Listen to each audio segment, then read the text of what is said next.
Morning, everybody. Good morning. Ready to start. Please take your seat.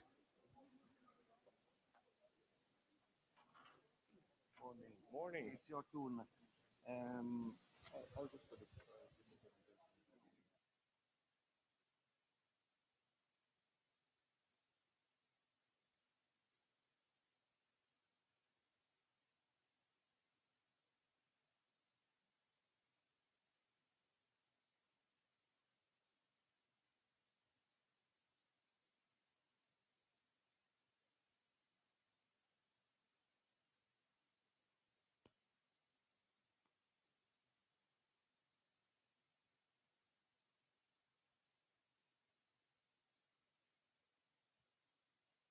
What do you think of when you picture or emphasizing a better, fairer world?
Okay.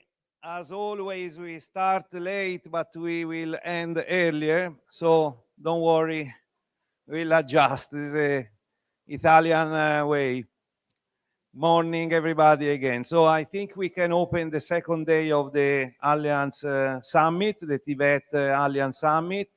Thanks to all of the contributions. I think yesterday was a nice, at the end, a nice approach to our future of education, because we exchanged a lot of information and we learned a lot. For me, it was a very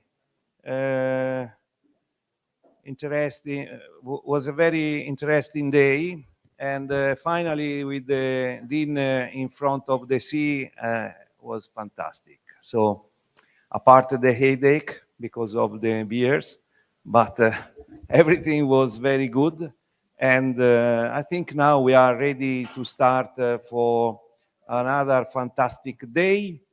We have, as you know, a panel now, and then we will have networking and parallel sessions, and we will end with the lunch time. So before to start and to call the partner, the panelist here, I would like to recommend you to use the fantastic app that we have introduced yesterday.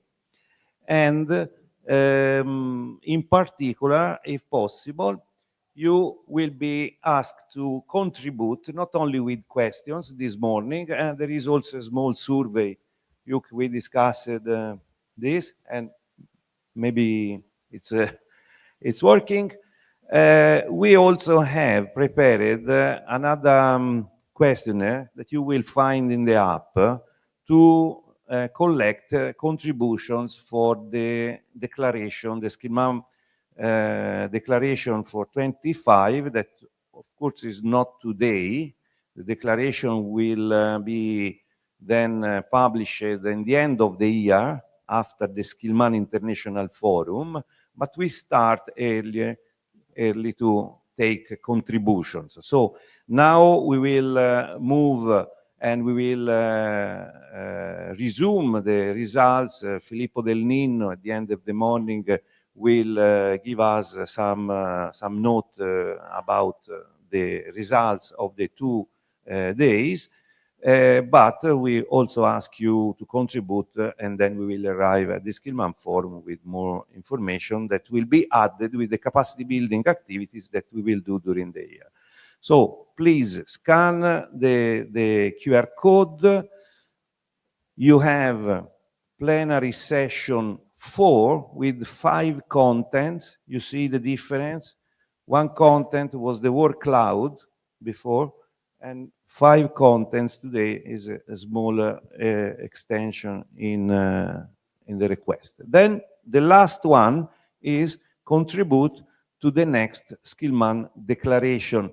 As it will appear little bit long, maybe, I recommend to go through all the questions during the morning. You are not obliged to do all in the same moment, but you can re-enter and complete the questionnaire.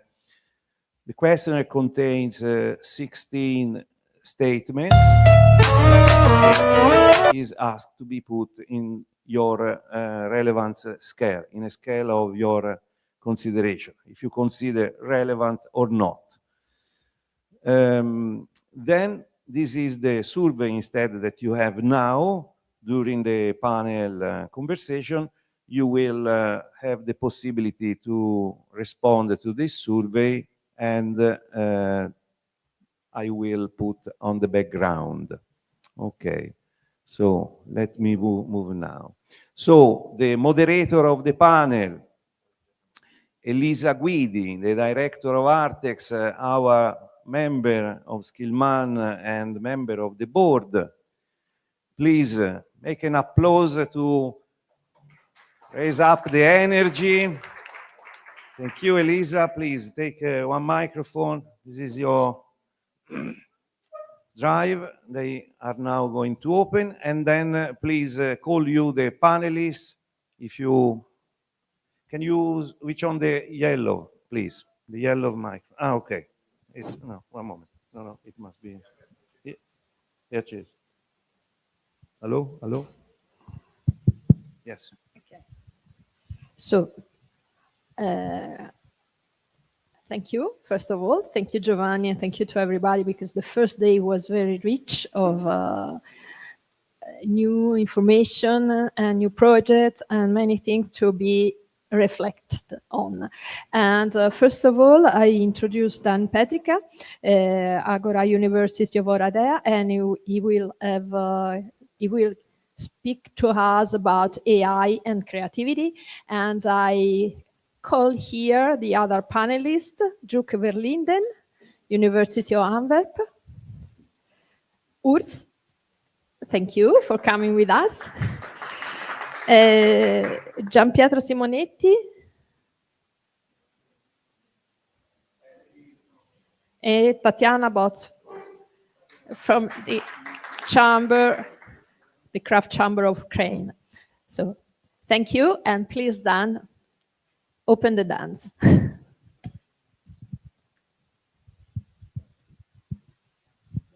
Yeah. Testing, testing. Okay, it works.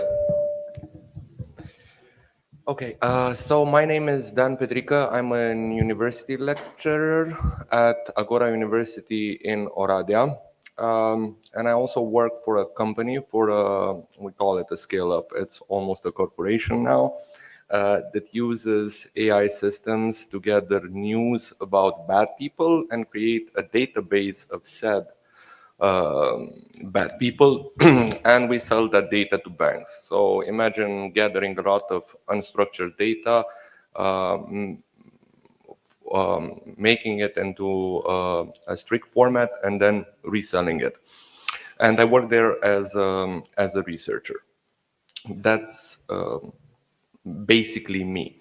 So why am I speaking to you today? I am no expert in AI. I have, well, very few formal training on AI specifically, but at some point I just saw how LLMs were evolving, and I said, wow, this will change the future of everything, and I need to be on board. Because if I'm not, I will be missing out. I'll try to stay a bit further away. Okay, so what to expect from this short intervention? I tried to pack as much information, relevant information as possible in a short amount of time, so it will probably not flow great, but hopefully it will be a nice puzzle that you can unravel afterwards.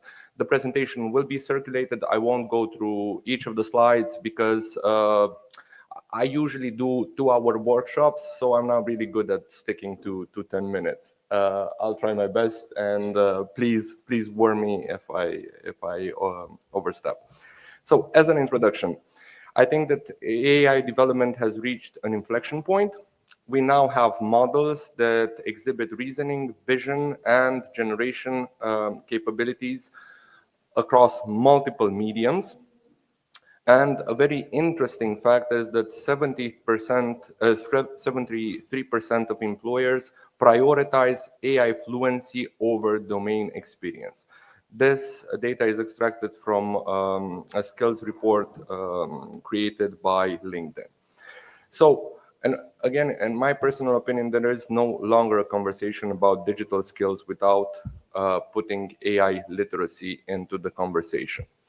I also want to thank other panelists and you for posing great questions about AI. That was a great prequel. You've seen that in any plenary session, AI was at least tangentially a topic of discussion.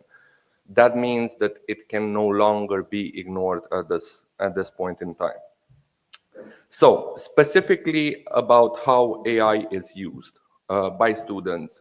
Again, great prequel. We now know that approximately 92% of students use AI for their student work. I gathered some data from various surveys, but let's place the ballpark number at 92%. By comparison, we know that somewhere in between 30 and 60% of teachers use AI in their work. So that paints a clear picture. Now students use AI more than teachers, often without proper guidance. AI education materials focus on anti-plagiarism and all sorts of ethical use cases, so they are quite restrictive. But few institutions have embedded AI literacy courses into their curricula. They have not even tailored courses to accommodate an AI component. Well, that means that, as usual, we as educators, teachers, trainers are playing catch-up. It's a cat and mouse game, and we are far behind.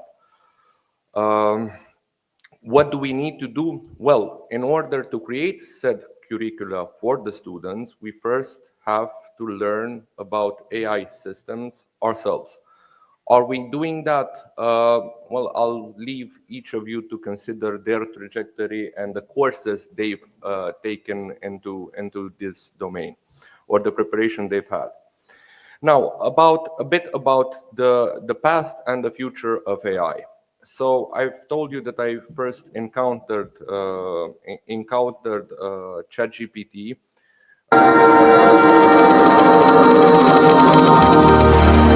It's not signaled on this table. It was 2022, and I said to myself, okay, this is a game changer. It will change everything forever, and I need to get on board. We are now in the GPT 4.0 era. This has the capacity of a PhD level researcher. What will happen in the future? In probably 3 to 4 years, maybe 5, we will achieve artificial general intelligence. That means the system will be as powerful as a team of global researchers, top researchers, mind you. In 7 to 10 years, we will reach super intelligence level. That basically means that everybody will have in their pocket something surpassing the entire knowledge of humankind. And you will have that available at the press of a button. So, how does this relate to creativity? Well, there has been a lot of back and forth. Okay, is AI generation actually creative? Can we call it creativity? And the consensus was that we would rather not call it creativity. Their outputs are not creative because they don't resemble human creativity. They miss some parts.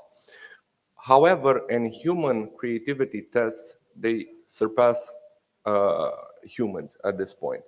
So we'd rather call it generative AI in order to not offend anybody, especially those working in creative fields. Usually when I do these presentations, I told you they're quite practical and they last for 1 to 2 hours. And sometimes I don't really create a presentation before, I do it on the spot. How do I do that? I call it the lazy scholar exercise. I ask ChatGPT, Claude, Gemini, depending on the public, to create a presentation for me. So I did that beforehand because I want to explain, to give a couple of pointers. Maybe they will be helpful. In this case, my pointers are as follows. If you're prompting any system and you want to become good at prompting, you need to input two important sentences in any prompt. Any prompt. First, you need to tell it what to role play as. So ask ChatGPT who he is. In this case, I told him that he's an expert in AI. The second very important pointer would be no placeholders.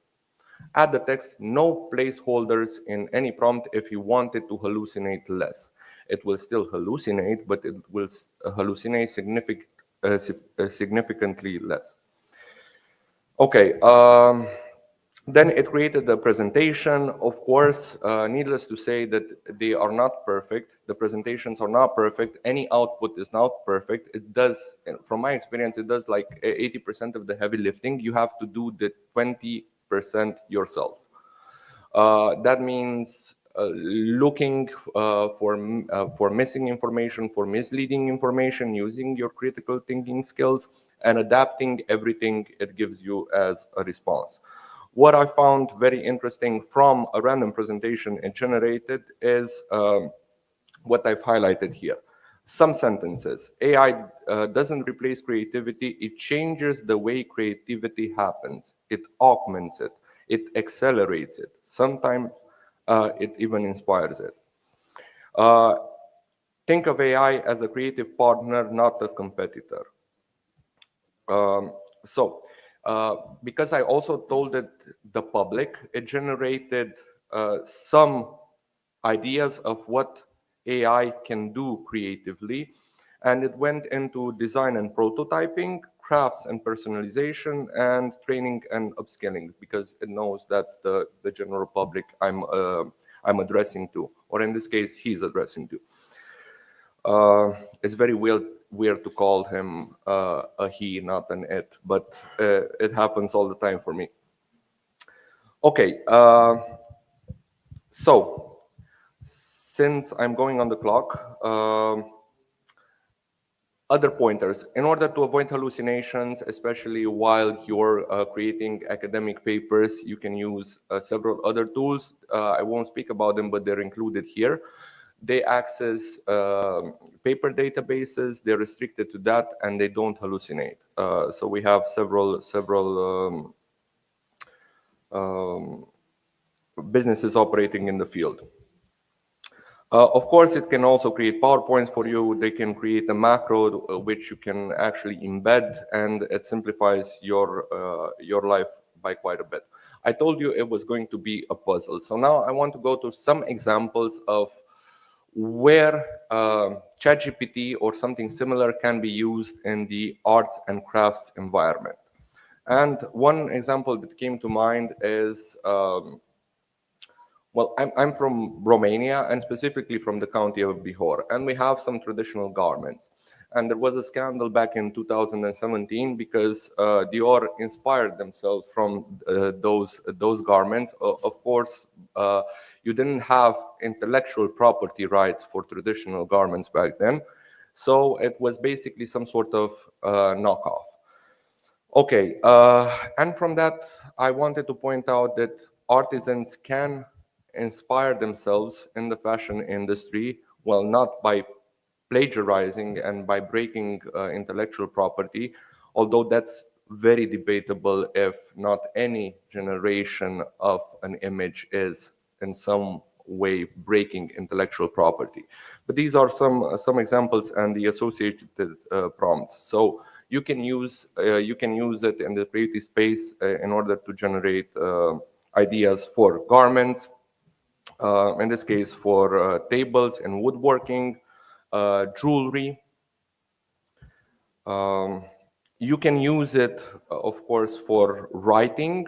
In this case, I told it to create a poem as if it were Sylvia Plath. And in music generation, I actually created 2 songs today. I'm not going to play all of them, but I'll try playing a bit of one. So the lyrics are generated via ChatGPT and then created into a song by Suno. It's some sort of a rap song.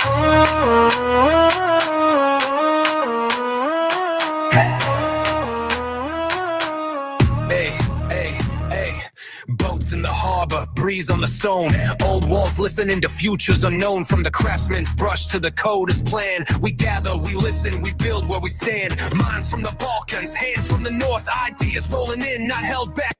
Okay, the idea behind this was very simple. I just told it to gather information, ChatGPT to gather all the information it could about the Skillman event in Ancona and to create subsequent lyrics regarding that event. So he created 2 songs. Again, you'll have all the examples, and you can play around with the generating tools. What can it also do? It can be used in room design. This is a business called Room GPT. You basically feed it a picture of a room and tell it to design that room in a specific way. So the inputs are on your left and the outputs are on the right. Other examples. Now, this is a very interesting one. Back in 2023, the capability of video generation by AI, this was the leading competitor back then, were like this. This is what it could create just 2 years ago. And this is what Sora can create right now, by comparison. Again, you have the the prompts there.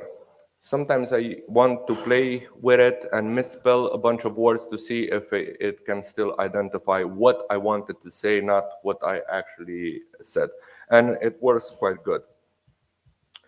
Okay, of course you can create presentations instantly with some products just by adding the information in that product, and it creates everything, including imagery and movies by itself.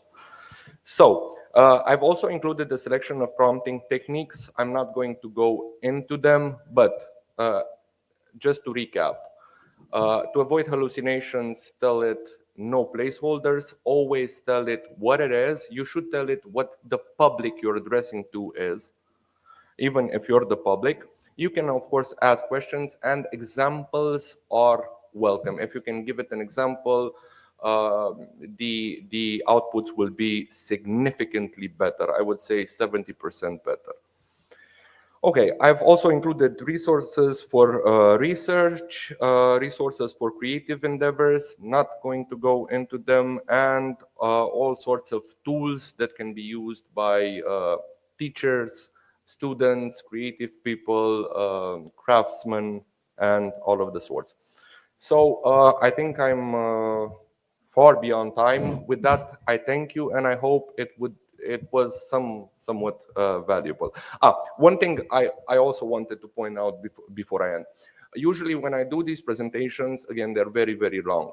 And sometimes the audience is mixed. So I have students and teachers. And each time I ask them, telling them that I want to provide 5% extra relevant information. Have I achieved that? And for students is, yeah, maybe 5%. So that is very uplifting for me. But teachers say that it's sometimes 30%, 50%. Again, going back to how much these two categories of people use AI. So it's 50% new information for teachers, and about 5, maybe 10% for students. This again is a prequel for our further discussion. Okay, we know that AI skills are necessary, but who is going to teach them? Because we as educators, I fear, are not yet prepared.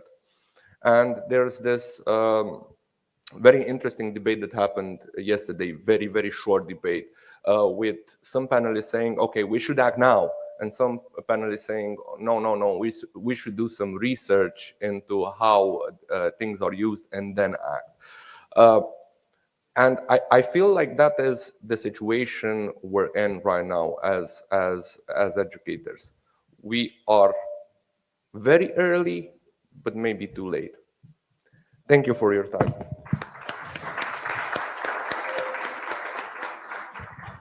Thank you, Dan. Very inspiring presentation, and it's really interesting, the gap between the students and teachers. And you can imagine the gap we have with entrepreneurs, because it's totally different for them to learn to use such an instrument nowadays.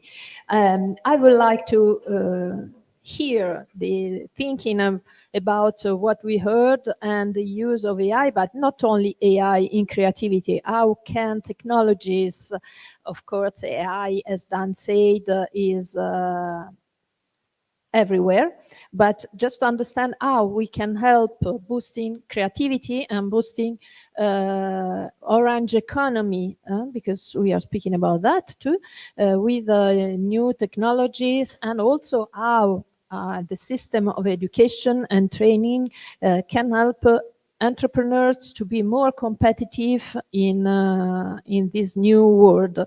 And I will leave the floor to Juk. You have the microphone over there. Oh, yes. Thank you. If it's working. The blue one, please. It is okay. working. It should be working. Great. Thank you so much. Thank you, Dan, for your...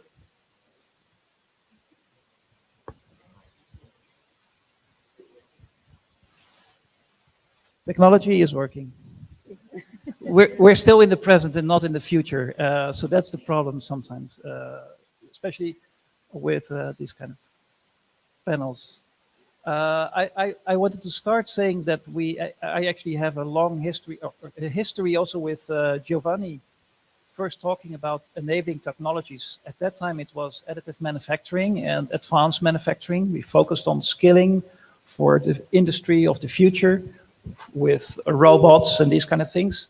And suddenly now we're in a panel talking about this kind of software, which is kind of everywhere and nowhere at the same time. So, and somewhere in between, we kind of met to talk about handwork, handcrafts. So that's also something that both Skillman and also my research is kind of focusing on. And my background is actually ICT, so computer science, but I work in the field of design. And my lab is called the Augmented Crafting Lab, focusing especially on these kind of enabling technologies and how it can help designers and also the creative sector, and not to supersede it. So that's also an important thing, that we create a new space for humans and not just for machines. And I think it's also interesting to see that in my lab, and it's also happening in other labs, I have doctorates, PhDs, but I also have doctorates in the arts. So, which is also very kind of interesting, because also artists are also exploring exactly the same tools as as were presented. So it's not just that the lay people are using it, but also professionals are using it, and they can also kind of just break the event horizon a little bit more than some of us might do. So if you talk about AI, my main point is this quote from Jaron Lanier. Jaron Lanier, a well-known pioneer on social media and a critiquer about it.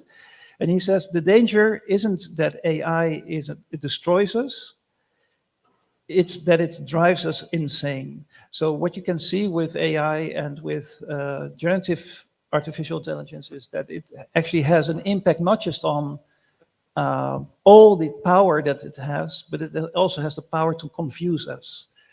It confuses teachers, it confuses learners, and it also confuses public bodies. It's also now invading the whole world of the criminal world, in a sense. So there's a lot of creativity, you could argue, in good spam messages and in good kind of ways to kind of get people. And the same happens with other ways to kind of influence the public opinion on certain aspects. So artificial intelligence has a lot of negative points, and it can drive us insane. So we have to make sure that there are guardrails. We have to make sure that we can educate our students and our teachers about the positive and the negative sides about that. And there's also a geopolitical thing here. So if in the past, again, with Giovanni and others, my research was on robotics. There's all the robotics, and actually Università della Marche also used to work a lot on robotics. Now all the robotics research is basically taken over by China and Asia. So there's very little innovation happening in the European sphere. For AI, it's kind of out there, but you mainly have the US. So how can we make sure that Europe can play a role in not just innovating, but also in making sure that there are guardrails and that it's authentic in its enabling technology and not just confusing us and driving us insane or making the political agenda of somebody else more important than ours. Another argument is that AI can be very positive, as Dan showed. That you can improve a scientific article, or you can start with a new research, or train yourself in a field that you aren't aware of. And my particular interest also for Tracks for Crafts, which is a European project that we collaborate on, is to see how we can use AI to kind of do a non-linear associative learning with videos. There's a lot of tutorials online about, for example, embroidery or about other kind of wood crafts or ceramics. Sometimes they're kind of in a specific language, and you might not have that particular language in your skill set, so you want a translation. But it's also about making sure that you can do this in an associative kind of way, that you can have a conversation with maybe a tutor about particular kind of aspects of a craft, and deepen your knowledge about materials or deepen your knowledge about particular processes or instruments in ways that you might not do if you're just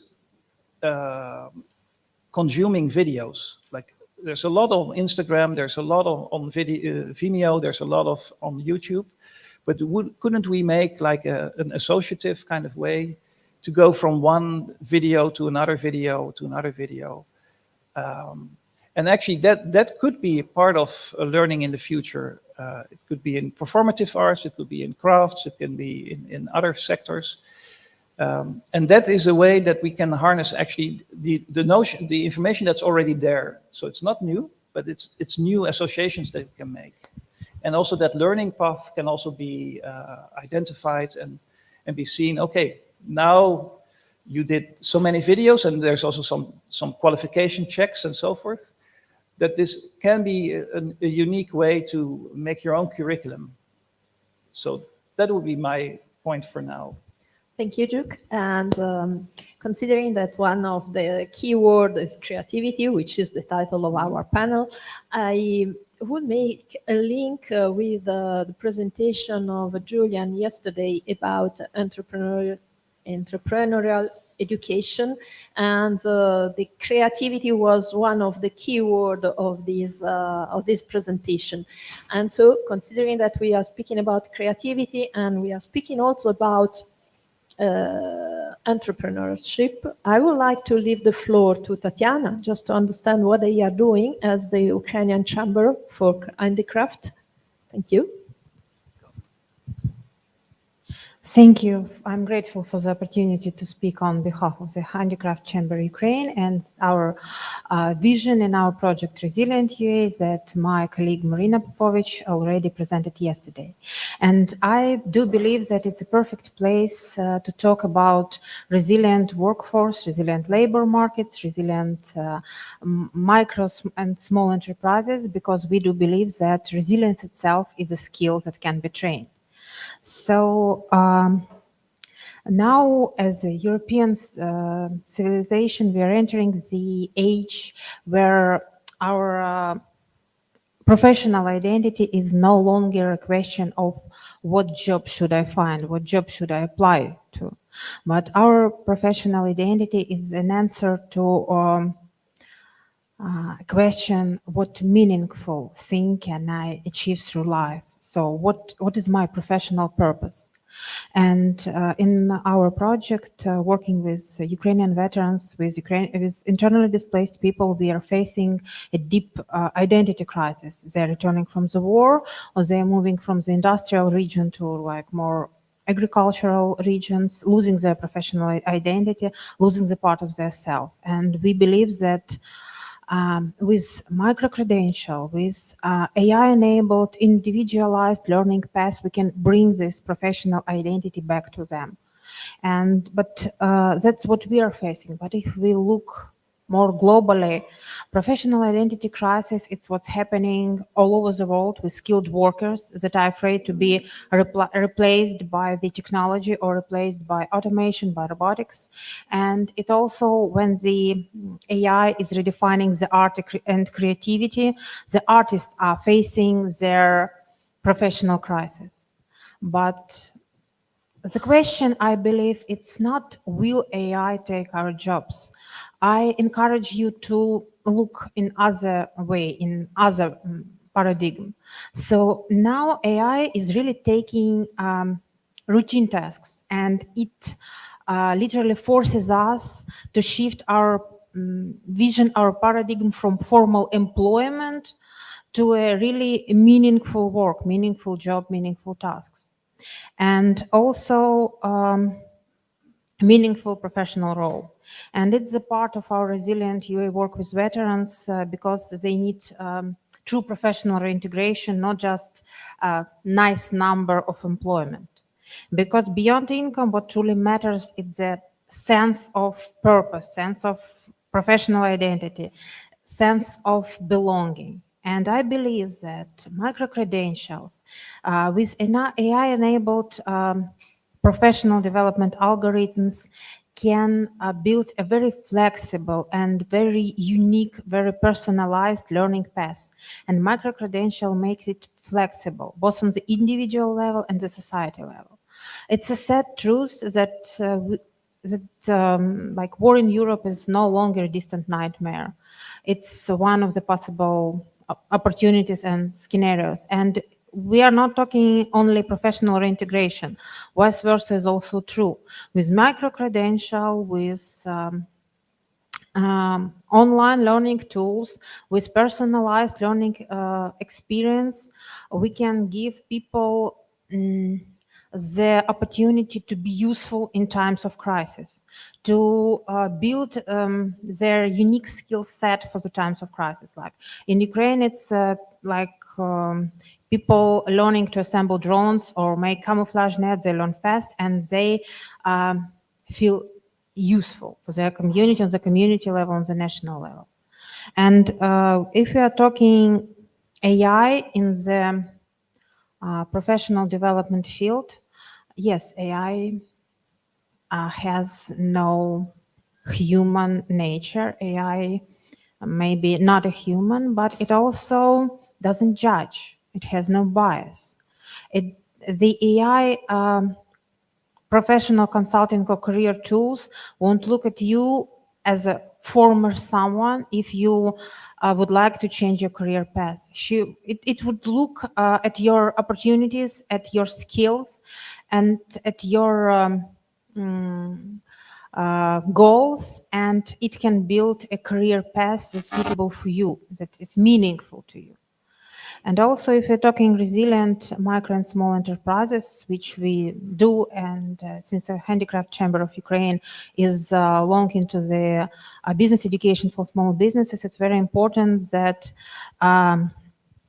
our current focus is on the efficient of the business, and where micro-credentials and AI can also make the business more efficient. With veterans turning into craft, into woodwork, into farming, to find peace in mind, to find their new self, it's important that this business is successful. And AI taking away the routine, AI helping them to build their financial strategy, and those AI-enabled tools, they help them to succeed, which is very important for this target population. Thank you. Thank you, Tatiana. And I have some ideas, but first I will ask to Urs one thing, because one of the key phrase in this case is knowledge is not a power.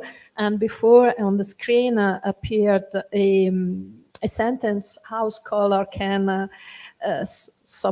bear this influence of AI, because in this moment knowledge is not a power, it seems. So I would like to have your opinion about that, because I don't agree totally, because but I would like to hear what you think about that.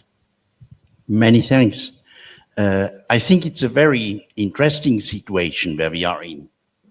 And I think all of you can remember very well when we had our masks and went out, not without or with.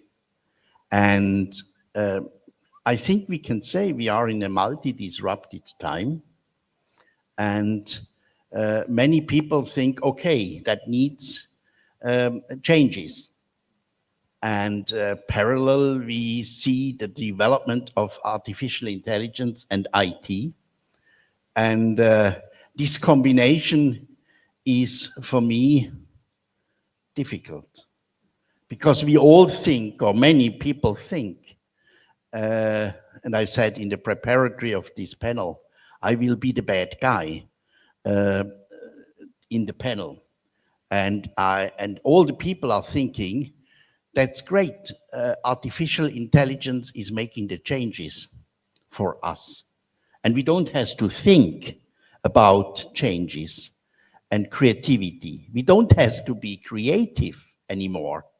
We can safely sit back and let it changed by artificial intelligence, and we overtake it. It's a comfortable situation.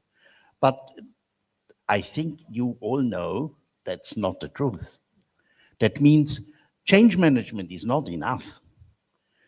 Transition is not at all enough. Transformation is not at all enough. Goethe once spoke about metamorphosis.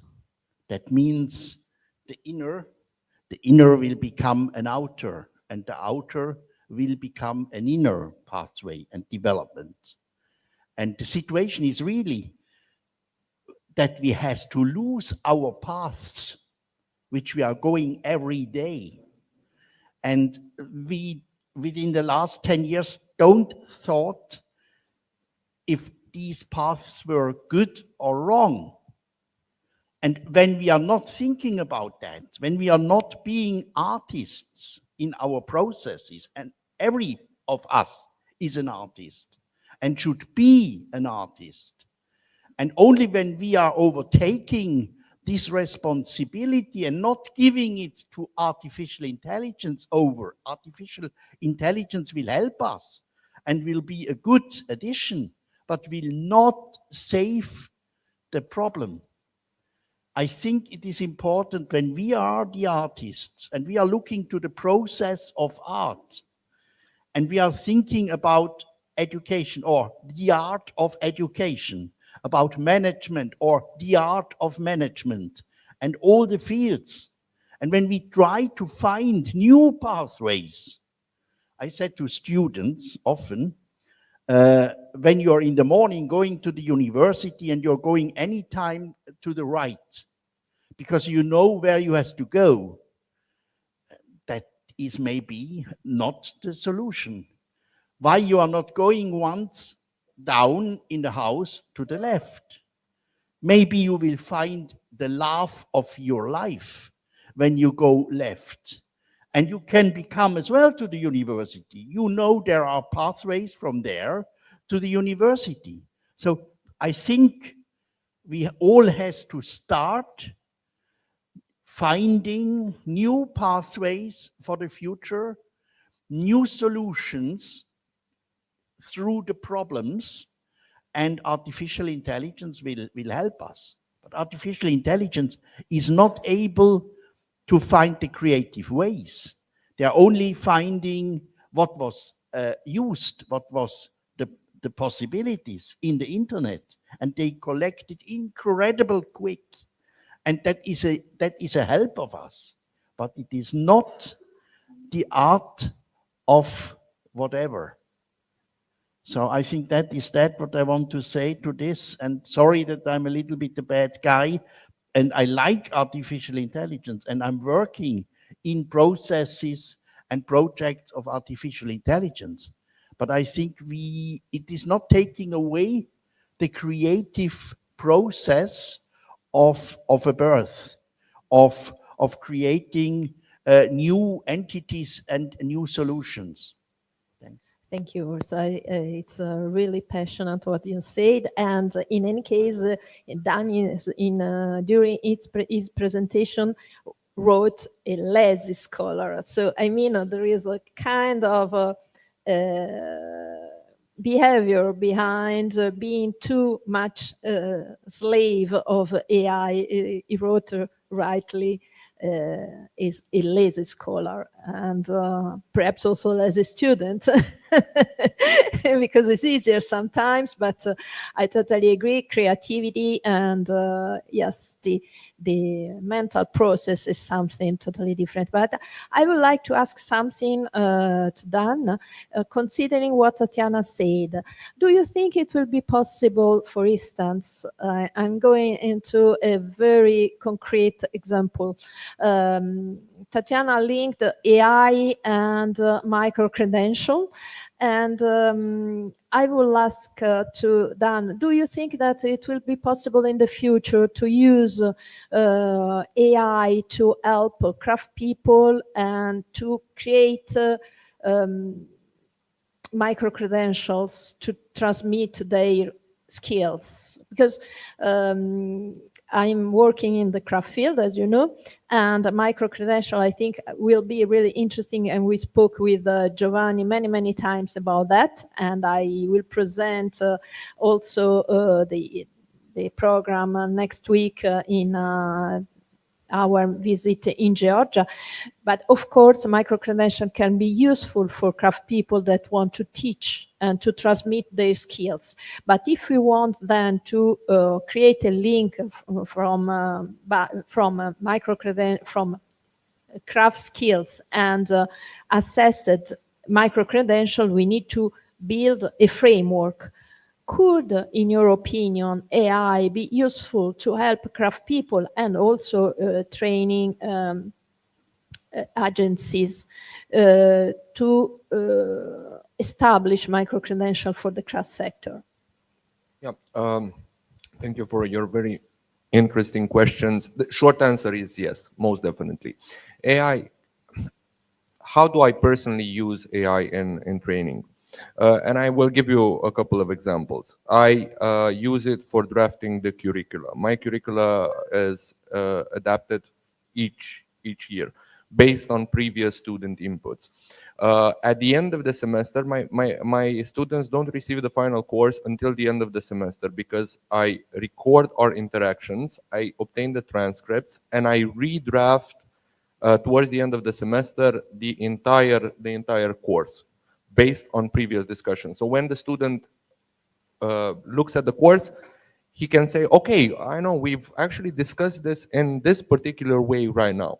So if it can be used for course design, if it can be used for, I don't know, correcting exams, of course it can be used for the entire process of creating a micro credential.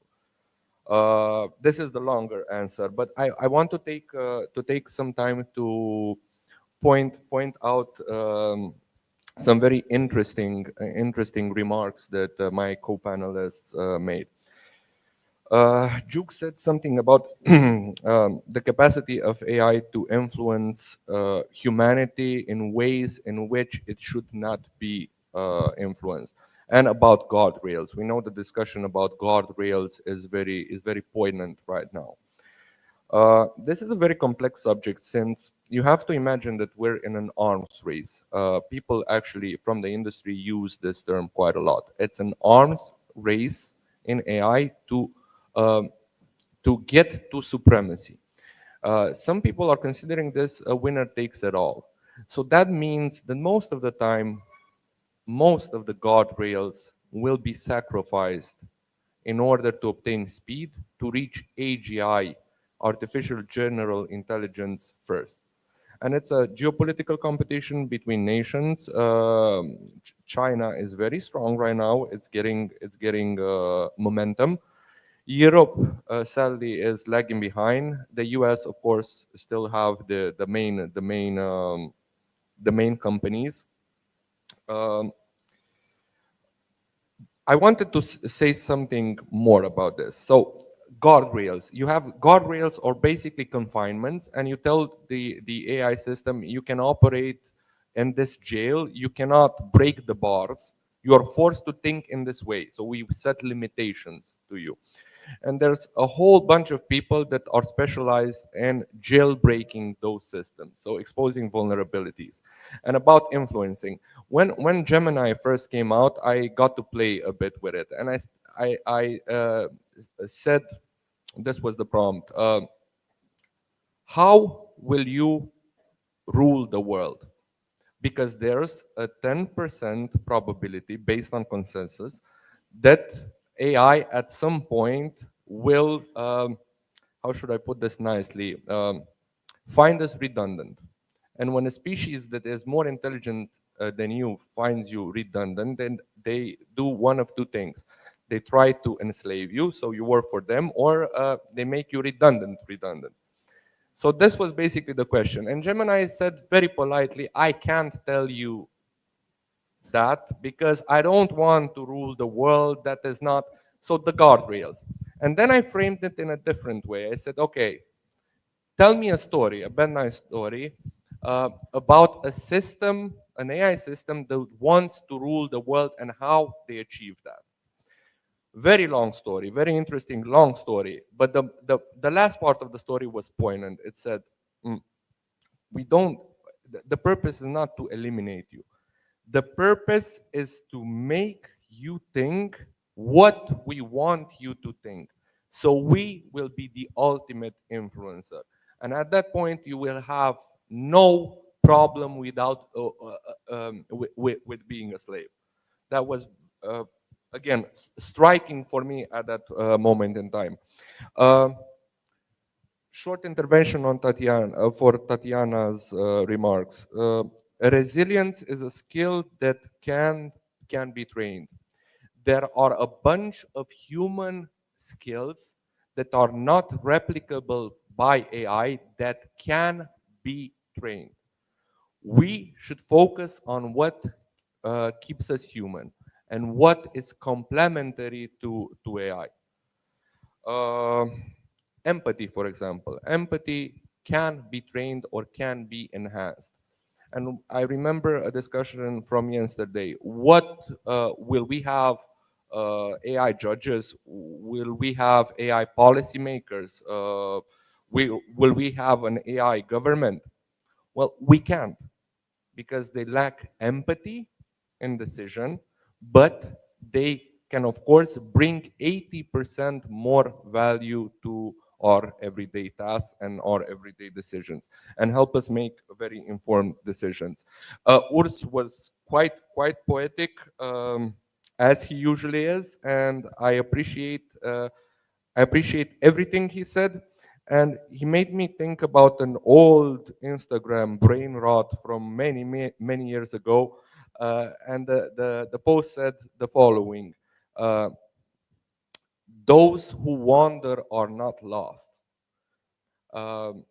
So to add to the bunch of human traits that are trainable, I would add curiosity. So wandering, finding the paths. And of course, this is a component of creativity. So while there is debate if AI is creative or not, it could surely boost our creativity or creativeness. But we also have to take it upon ourselves to train people to be creative, of course, with the limitations we all know. Thank you. Thank you, Dan. And there are some very interesting questions on the monitor. And for instance, how can we ensure we keep our independence to be involved in the creative processes in our life in this ever evolving AI era? So, and before there was another one sentence speaking about can we be creative using creativity to create a prompt in AI. So this is, of course, there is creativity in many things in our life. Of course, it's not just creating a piece of art, or there is creativity in solving problems. There is creativity in finding the right direction to reach a target or to reach a place. So there are many ways to express our creativity. But I think that the main topic behind these two sentences is, can we be creative using AI? Can I respond to that? So one scholar in the field of design actually focused on what is the opposite of artificial intelligence. From a literal perspective, it's natural stupidity. And you can argue that there's a lot of creativity in stupidity. Because with that, you get serendipity, you get new ideas. And actually, in the core of creativity is something called abduction, which is not doable with AI, you can argue. Of course, if you can instruct a prompt specifically to create abduction, but abduction is a specific way of generating knowledge, which is not deductive, it's not inductive. Both things are kind of natural, but abduction is really making guesses, best guesses, which happens in archaeology, which happens in design, which happens in also in the medical field. And that's something that AI is very bad in. So at least in abduction field, in the field of abduction, there's still a large role for human brains and human, also the collective of humans. So it's not just a person, but more people together, which also yields this kind of notion, which I also kind of research now, right now with a furniture firm here in Italy called Edra, specifically focused on slow design, which is kind of the opposite of instant solution generating, but actually more focusing on the problem, focusing on processes, and not trying to come up with solutions in 2 seconds, to take the time to create a maturing kind of thing, which I think is also something from a critical reflective mind that stems well with European culture, but it also stems well with any culture to a certain extent. So reflection and critical reflection and slowness is also something to appreciate. And that's also something you can be very creative with in getting new prompts, which might not be there if you just instantly ask ChatGPT to create new prompts for you. And another thing which I think is very nice for us as humans, that until 2 years ago, it was very difficult for my design students, but I think for many people, to think about coding, to create software code like Python or macros or these kind of things. And now it's being democratized, which at the other hand is very terrible for software engineers that are trained and are very well. But many of the demands that we have in creating software are very mundane. We just want to have a collection of Excel files and interpret that in a different way and then have some outcome of it. And now we can ask ChatGPT and it will do it for us. So to that respect, I kind of see it's empowering, and at the same time, this kind of abduction and slowness in stuff, in acquiring skills as well, is important. Yeah. Yes, of course. Stupidity is important. I think we should be more aware about stupidity. We know that fools and clowns are saying the truth. And I really think that when I think to spiralism and spiralistic thoughts, when a process is going like that and is getting slower and slower and slower and coming to a point zero, when you want to widen the process, then you have to go through the point zero. By the way, Rudolf Steiner said once, standing up and going through the no, through the nothing.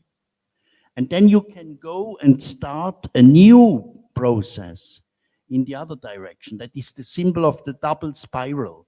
And then it's getting quicker and quicker and quicker till once the process is coming again to a point zero. And then you have to create a new pathway, a new solution, and new developments. Yeah. And this is a very interesting question. We talk about using AI for creativity, but do we have a clear understanding of what creativity is? Yeah, of course. Yeah. So I've been doing these presentations for quite a bit. There is no consensus of what creativity is, but people generally, or scholars, try to underline three basic aspects of creativity. And those are originality, so something needs to be new in order to be creative. Value, if it brings added value to a person or a group of people or an organization, so on and so forth.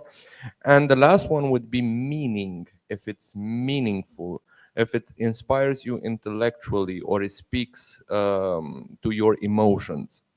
So that is how we define human creativity.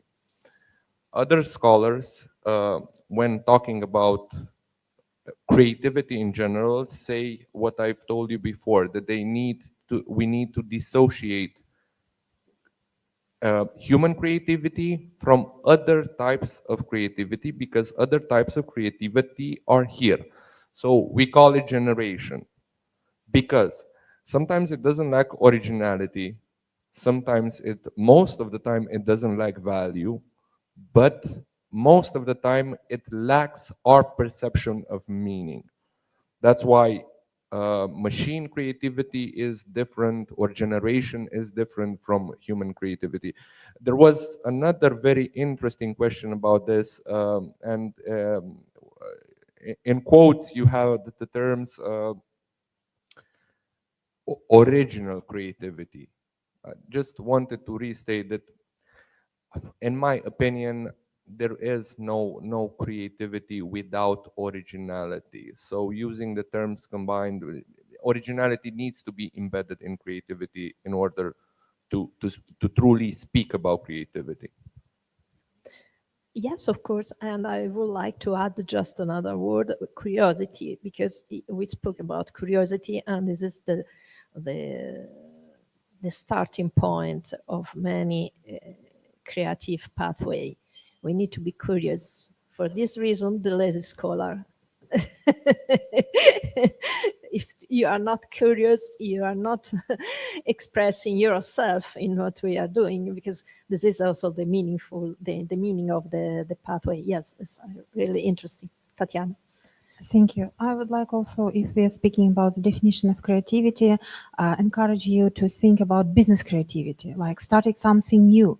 And I believe that it's a point where a human and AI can perfectly work together. While AI is doing the research part, like doing the generative part, bringing in the ideas, with the human, we can bring our own meaning, our own values, and then we can create something really innovative, because we can ask AI tools to research, to generate even ideas we consider crazy, but when we apply our filter of our meaning and our beliefs, that's where we can achieve the true business creativity. Thank you.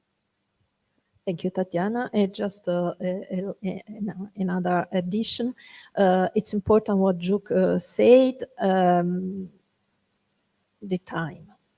Time is something really important. Sometimes I'm speaking from the point of view also of craft people. The creativity, crafting is something slow. Okay, you need your time to become a craft person. You need your time to produce craft item. Is a slower time than other sector of activity, and perhaps for that reason is a creative sectors, but also a sector also for design.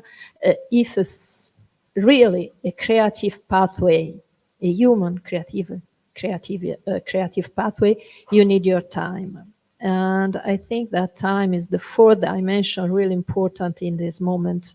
We need to save the time dimension.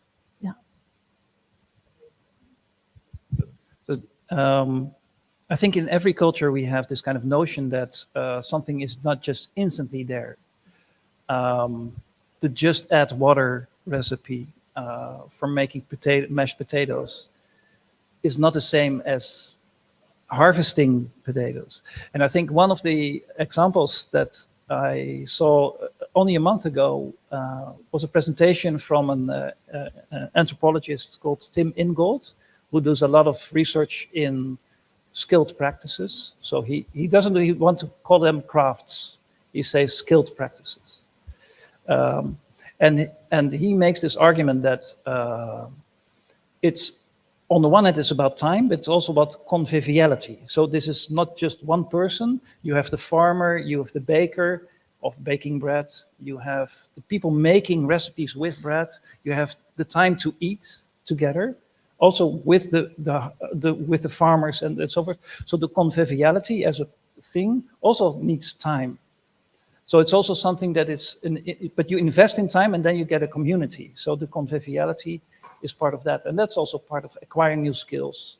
And again, that's something easily to forget if you have Instagram, if you have all the TikTok and these kind of things. Everything is at an instant with you.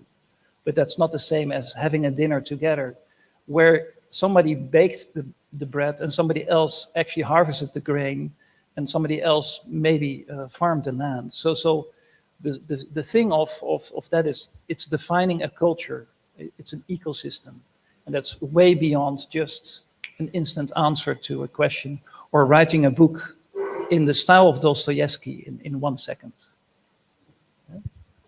Thank you. And our time ended, so I leave the floor to Giovanni. A big applause, Thank please. you. Thank you. Thank you very much. So now we are going to introduce the next occasion for our community in Liverpool. It's your turn, Alexandra. So I think we have also a video. Okay, please. Thank you, Giovanni. I feel I should have written that by AI, actually. So, the city of Liverpool. It's known for its hospitality and warm welcome.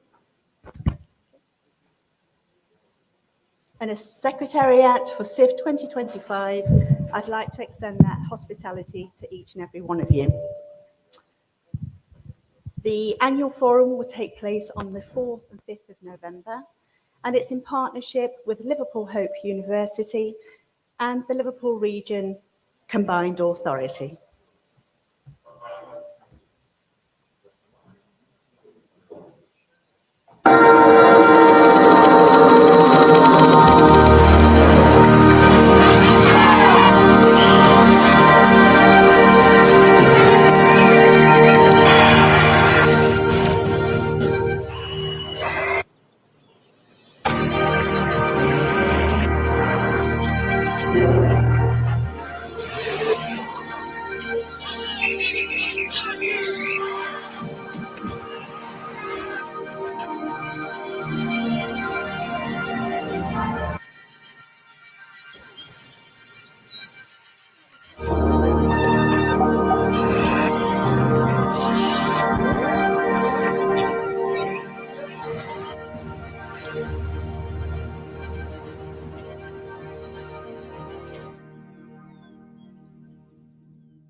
It's an incredible city and one that I'm proud to call home.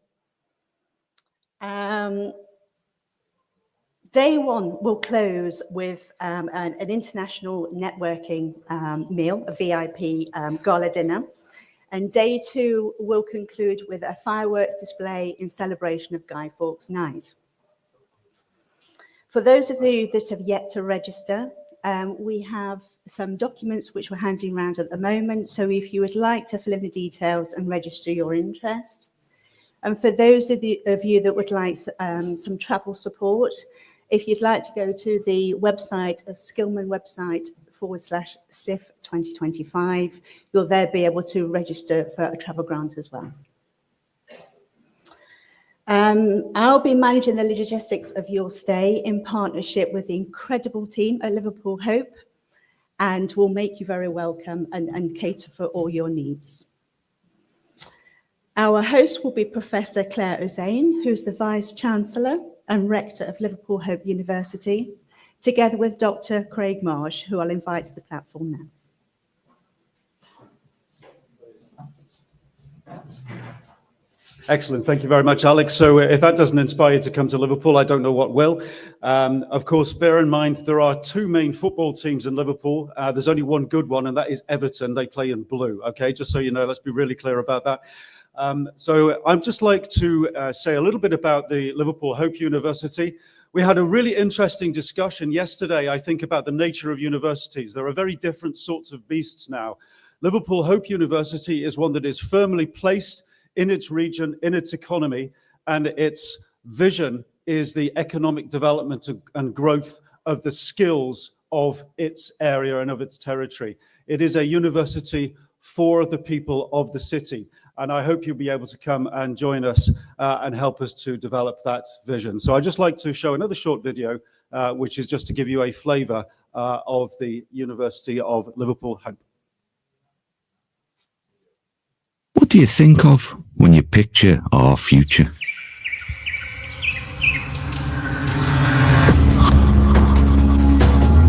We're often told progress means growth, expanding, supersizing, more and more.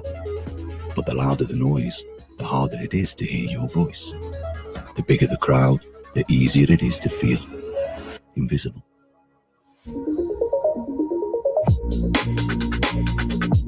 At Hope, we believe progress isn't measured by size or profit.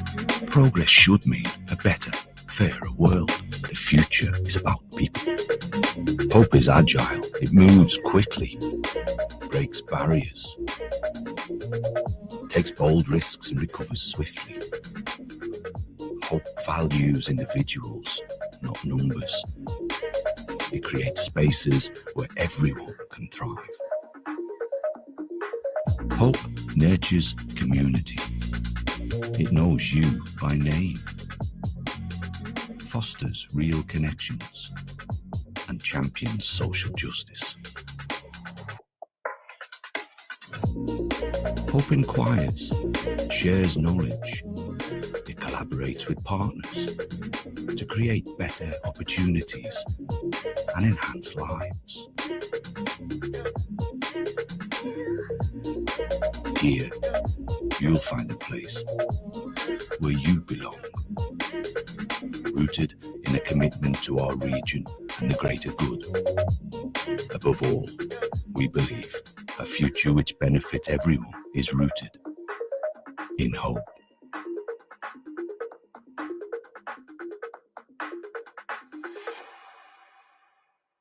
There we are. Thank you, ladies and gentlemen, and I look forward to welcoming you all to Liverpool in November. Do please find the sheet. Thank you. Fantastic. So it is promising to be a very exciting conference and a beautiful city. So now we are going, thank you very much. Now we are going to coffee break. Before taking the coffee, I would recommend again to use the app. I see that many participants have already started to vote the 16 areas. Now we have 20 minutes coffee break. So coffee break, I think, is at the foyer. No, one floor below. So please take your time and we can put low music, please. Thank you.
You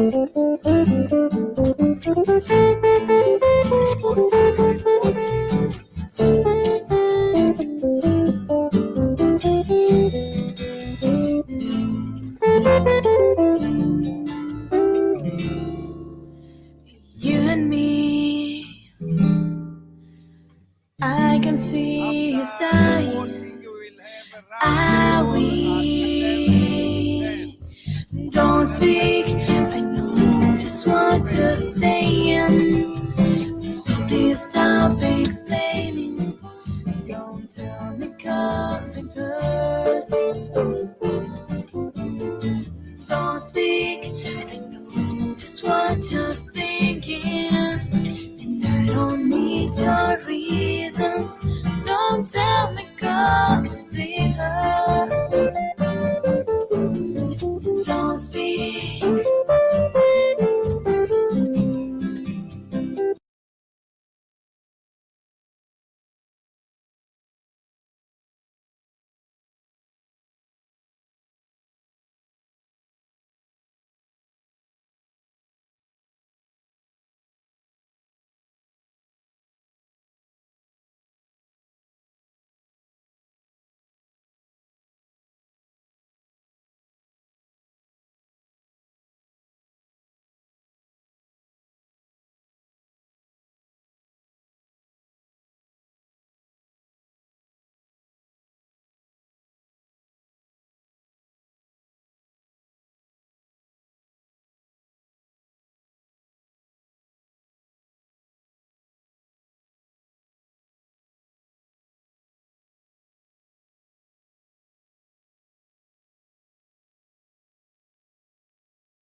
Come on, bro.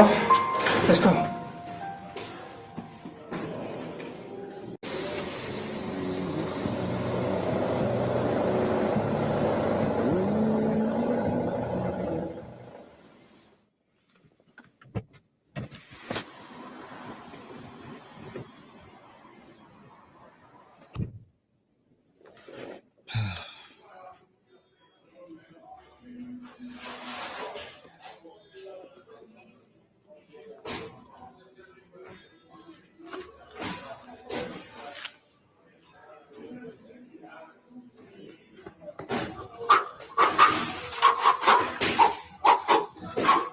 Come on, bro.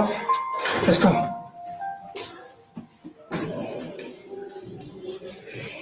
Hey, you right, Scott? Yeah, good, mate. How are you? Not bad, man. You might look brother Ethan. Hello, Ethan. How are you? Good? Scott, we're just going to use the small gym, yeah? Yeah, no worries. No worries. See you later. See you later, guys.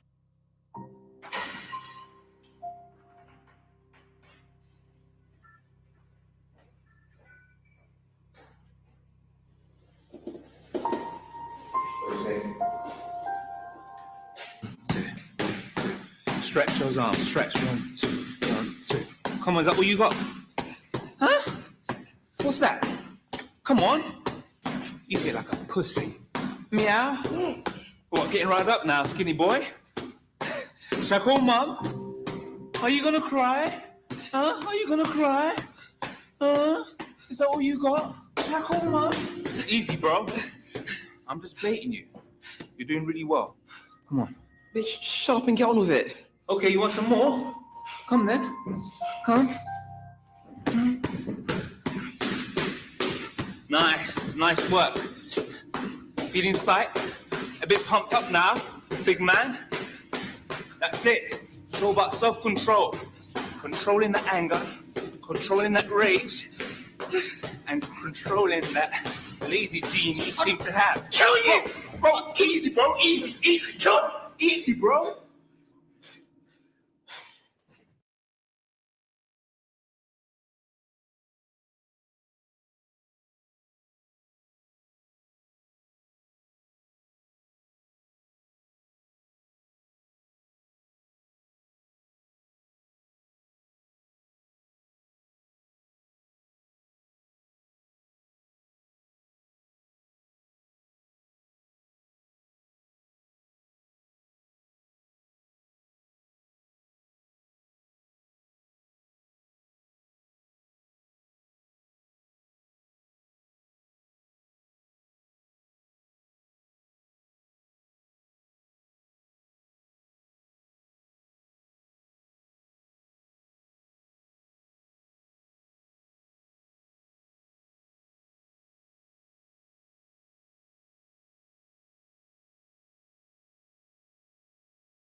Lei ci sente? Ivana, can you hear me? Yes. Okay, and we can hear you. So, Super. Everyone, please pay attention if you can.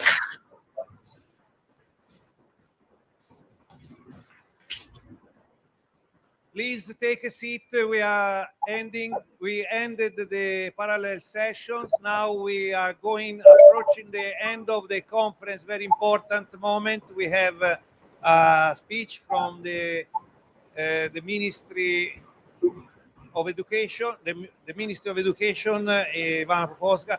So she will be introduced. Please take seat. Please, can you stop to chat, please? Valentina, please. Thank you very much. Please.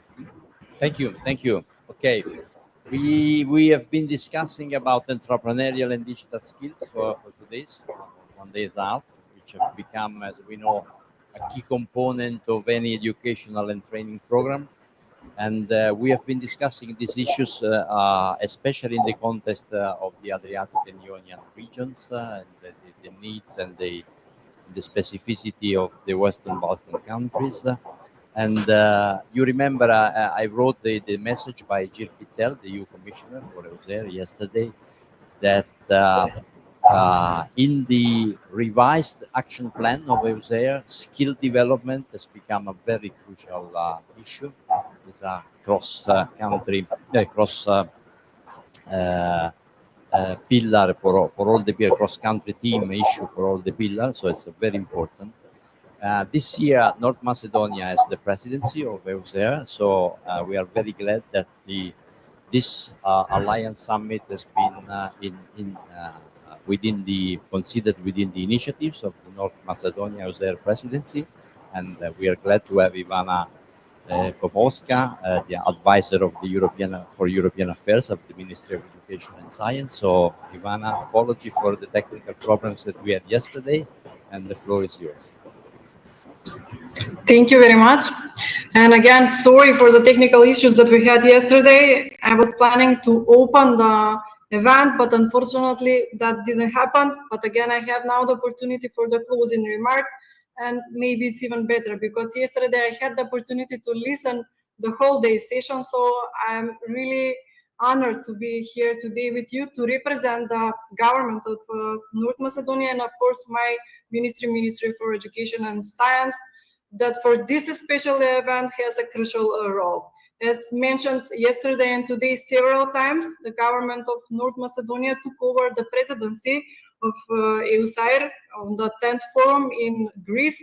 So meaning that in the upcoming year, our country, my country, will have a crucial role, especially taking into account that now we have the revised action plan that need to be pushed forward. I need to highlight several aspects, at least two milestones that are important for Macedonia, aiming this event. Two milestones are the 5 years since we joined EUSER and for the first time becoming presidents, and 7 years active membership in the Adriatic Ionic initiative. So we are not a new partner. We are long years here in the program, but for the first time we will have the opportunity, and for us really important to show proper political leadership. Maybe mentioned yesterday, the leadership will go under the Ministry for European Affairs in the country, under the leadership of our Minister Murtazani, already created a team, and from very beginning we are into the program and we are planning fully to be dedicated. With the same reasons, this summit is really important to us because it's not only a time snap that we are coming in, but what's really important to be present, to hear the plans, to have discussions with you, because I know that we have already representatives there. I know that I have colleagues that are present from the university. I have my really close colleague Snezhana Damjanovska present there with you, who is following the yesterday discussion. So this event is the starting point for the presidency of Macedonia. I would like not to go into the details of our plans, but I will just mention several aspects and key priorities that we're planning as presidency to lead, in which, of course, the strengthening of the regional cooperation will be the first main priority, promote the EU integration in the Western Balkans, of course, to push forward the implementation of the revised EU-side action plan that is the stamp of this event, but also to support the economic, social, environment, demographic challenges in the Adriatic-Ionian region. North Macedonia in the past period really had good success in implementing several policies that are directly derived or in support of the policies under the EU-side strategy. So I would like to highlight as a country what we did in the past period, only few of them that is really important to us, especially in the aspect of the entrepreneurship, on the technical wet, or in general of wet policies. So in the past period for us, the most important was to adopt the relevant legislation after several years in the country. For the first time, we are formalizing the dual education, we are formalizing the work-based learning, we are also formalizing the regional web centers that are our important reform part in the vocational education. But the most important for us is that finally we have the smart specialization in place with a proper plan that will be implemented in the upcoming period. Maybe it was mentioned yesterday, I didn't catch up everything from the panel discussions. What I would like also to mention that is really important for this event especially, and to say special thanks to Mr. Giovanni, who is in contact with us in the past period. It's in relationship to our joining to the Skillsman project, in which we started formal collaboration, and we're hoping that this project will be a really good basis for involvement of our colleagues and cooperators from Macedonia in order to have cooperation under this really important project that we are hoping that will start really soon. Those are some of the main aspects that I wanted to share with you. I had a prepared complete speech about our presidency, but taking into account that this slot is dedicated for the closing remark, I will just congratulate on the organization. I know the weather situation that you had in Ancona. I know the technical issues that you had. And with that reason, congratulations on the conclusion of this event. I hope that next time we will have the opportunity to be there and to join you in person and properly to take over the chairman position in the upcoming event. Again, thank you very much for providing me this lot of time to speak and to address to you, and see you really soon in person. Thank you, Ivana. Thank you for your contribution. Thank you for the support by the North Macedonia presidency, and I'm sure we will meet again during this year. And okay, thank you again. And now I leave the floor to Giovanni and Filippo for the conclusions, and maybe.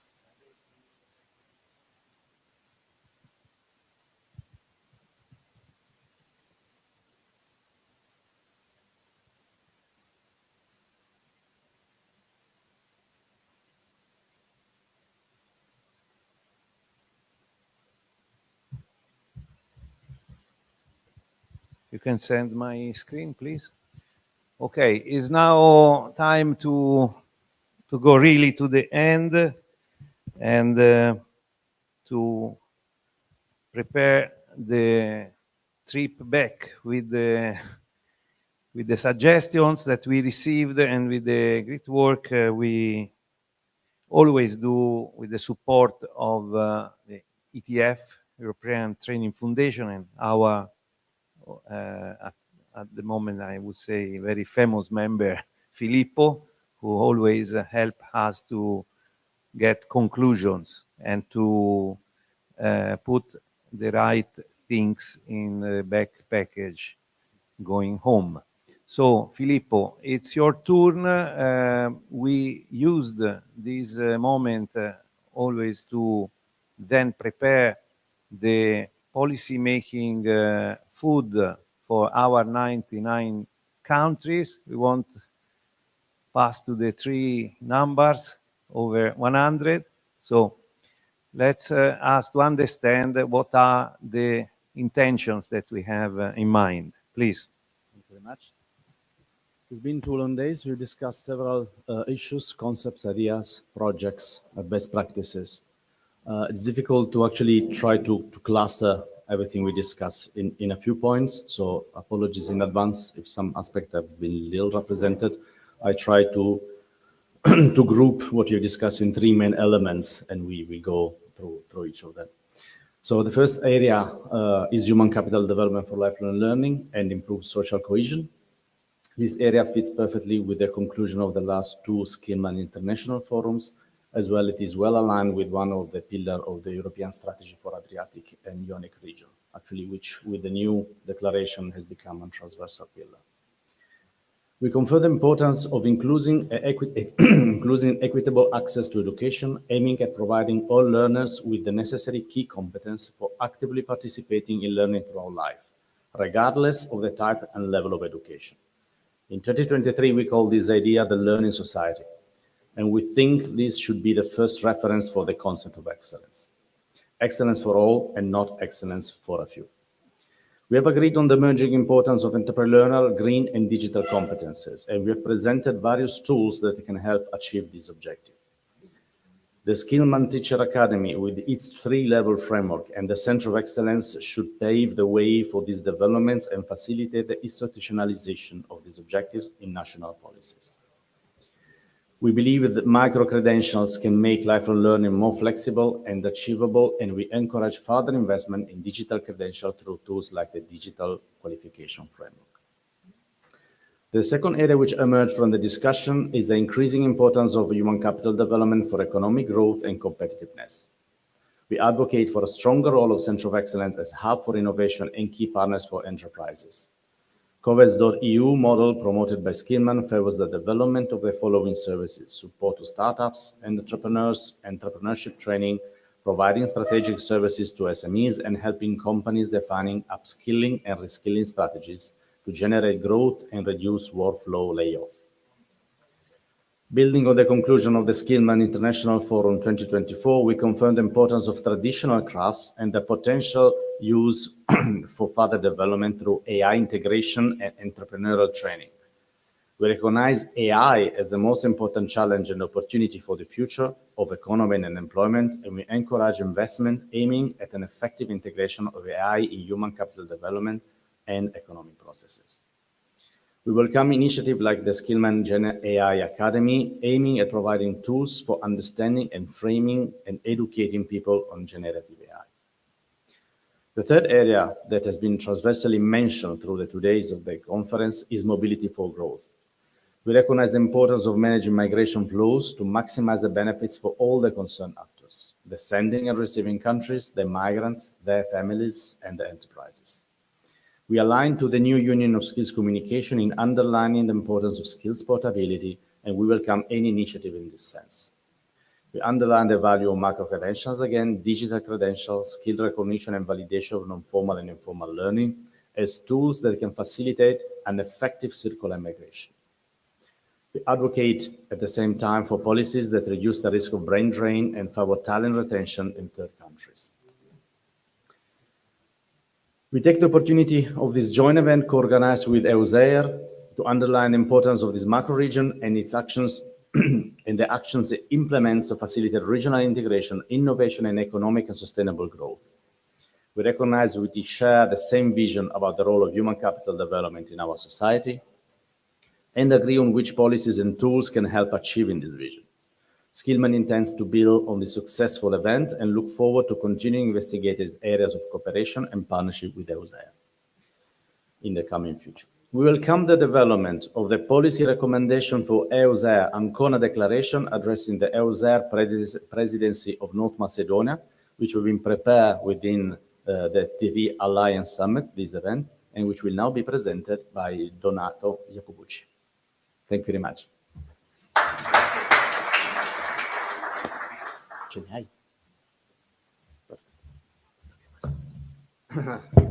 As Filippo said, and I thank him and all the people who collaborated, and we are at the end of this summit presenting some policy recommendations for EUSER.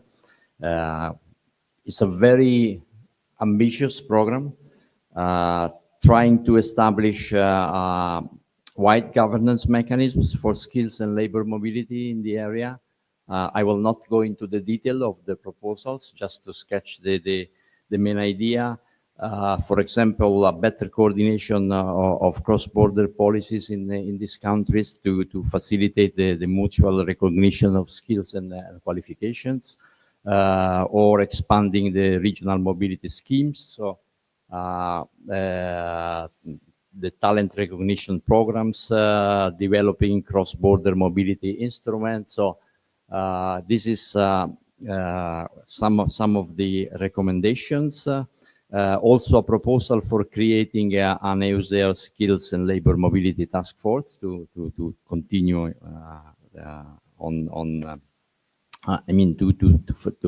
for proposal to ministries and local authorities to influence policymakers in these countries.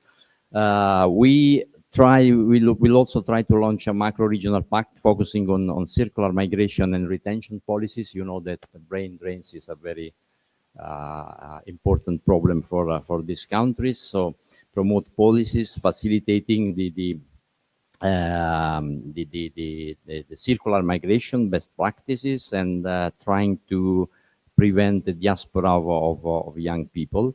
And we are also envisaging the idea of to foster evidence-based decision-making to improve the collection and analysis of data on these issues. We already have an experience here of an observatory, the DUHER observatories on data about the macro-regional strategy, and we will integrate this data also with information and analysis about the labor market and training activities. So it's a very, as I said, it's a very ambitious program.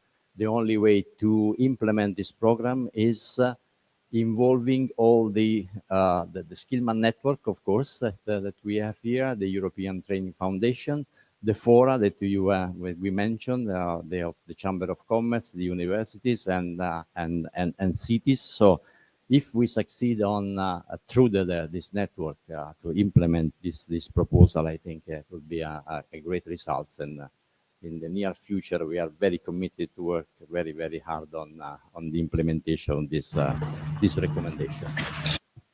It's okay for me, Giovanni. Good. Big applause to our host. Represents also his team that we don't know. No, you know, but we don't know as a whole team, but as individuals that were helping us to have the conference. So big applause to the team. Now, let me and I would like to ask for an applause for also for my team. Sorry, for my team. So I leave to Giovanni the final word. So let me thank the Skillman Giovanni and the Skillman network. Let me thank all of you for coming to Ancona and contributing, and a special thank to the person who really worked really hard, not me, Yeah. for the organization, Sarah and Daniele Bregoli and Marco Liscio. And Avi. please.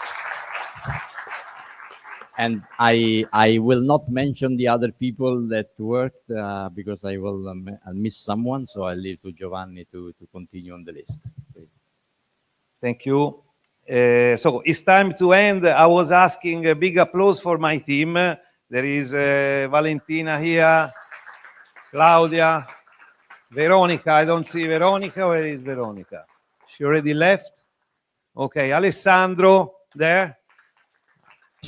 I don't know the names of the two technicians that are here, the lady and the gentleman. I would like to ask an applause for them because nevertheless, the problems, they always remain calm and try to solve the problems. And today, I would say we had a very good work together.